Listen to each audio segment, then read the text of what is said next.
Howdy fellas, today we're going to be installing a Wattbox two-step module on the old Thunderbird. So if you've never heard of the Wattbox launch control box, it's pretty much just a launch control module for manual cars. Most of the time is what people use it on because it has a no lift shift feature in it. With just a little modification, you can put it on an automatic car because usually you wire your activation to a clutch. Well, we got a push button switch, a momentary switch, so we're going to put it on there. And if you put it on an automatic, you can use it in park and neutral. If you plan to use it as a launch control, make sure you get the proper stall converter for what you're trying to launch at. But since we got a 3600, we should be able to use it. So let's go ahead and get this thing taken apart and splice these wires in. So we've disconnected the battery. We're going to take this kick panel off so we can access the ECU and get into the connection for it so we can splice some wires. All right, so we got our ECU harness disconnected. We're going to try to get a reading for RPM and throttle position sensor on this. Howdy fellas, Future Chief here to tell you to not run your wires to your computer because Ford makes it nearly impossible to splice anything down there. Just run them bad boys through the firewall right here. That blue wire, you got this big connector just wired into your TPS signal on here. This red one, this interrupts your ignition signal, so you'll have one going to the Wattbox, then it comes back out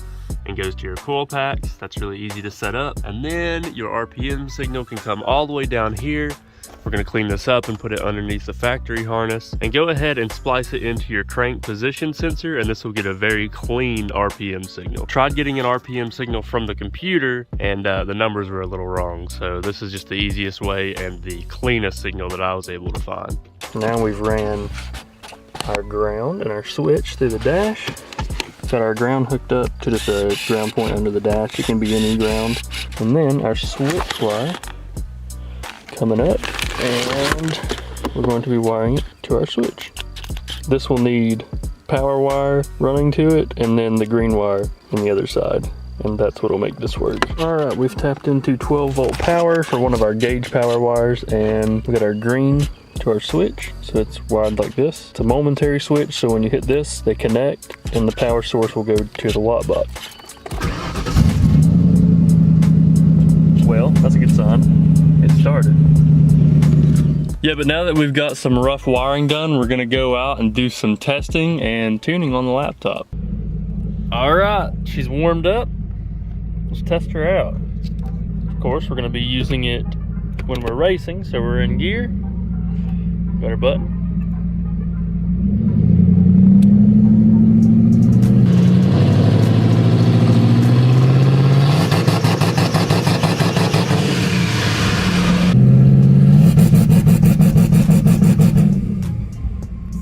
Very nice.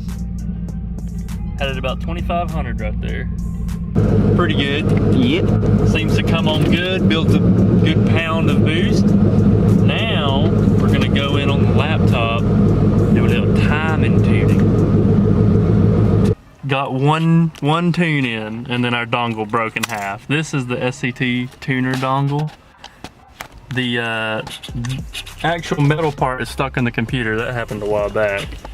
And then the actual dongle itself has broken in half. This is the worst design I've ever seen. And the HP Tuners one has broke as well on Dalton's Camaro. Y'all see that as well. These like factory dongles for these tuning softwares are absolute garbage. They give you worse than Walmart quality. It's so brittle. Like this, I've barely used this over the course of having the turbo kit done, and it's fell apart. So I will be giving SCT a call and complaining. Let's blow her up. Yeah. Okay, I got our 10-degree timing retard tune-up set in.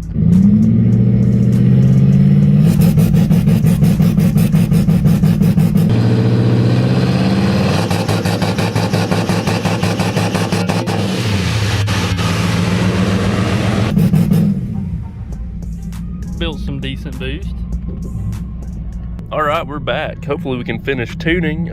We got our dongle from SCT. This took about a week to get here. Had a lot of issues getting this bad boy, but now we can tune again. But I'm on the Wattbox right now, just turning up the two-step a little bit. 2500 seems to actually be like 24 or something once it's on the two-step. So we're gonna pop it up a little bit. 26, we'll try it there. All right, so we finished at 10 degrees timing. We're gonna bump that down. Let's try 5 degrees. See if we can get some more boost built.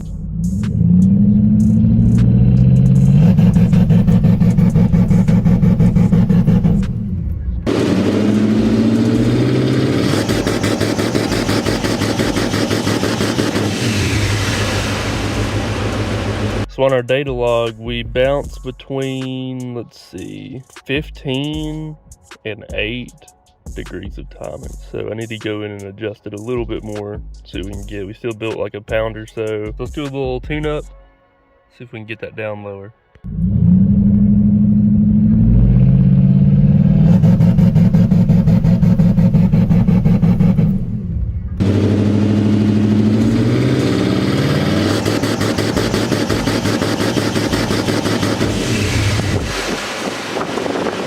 So on the data log, we are still getting like 12 degrees. The lowest is 4. It's like all over the place, which we're messing with a stock ECU here, so we can only do so much, but I'm gonna try to drop it down even lower, see what happens.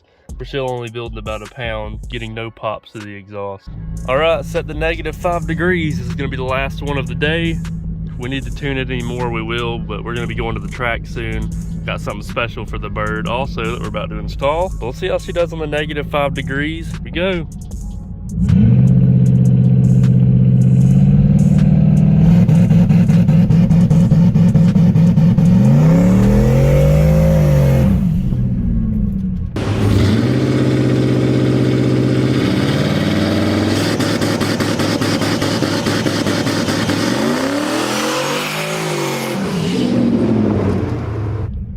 It up. Made some good boost. Hey look, she spun both tires. 2 steps all it took. Now if you take a look right here, what we got, a little idea of what's coming up next in the next video. Gonna fix the old one wheel peel. But anyways, I hope y'all enjoyed. We got a lot of cool stuff coming up, so look out for all that mess. See you in the next video.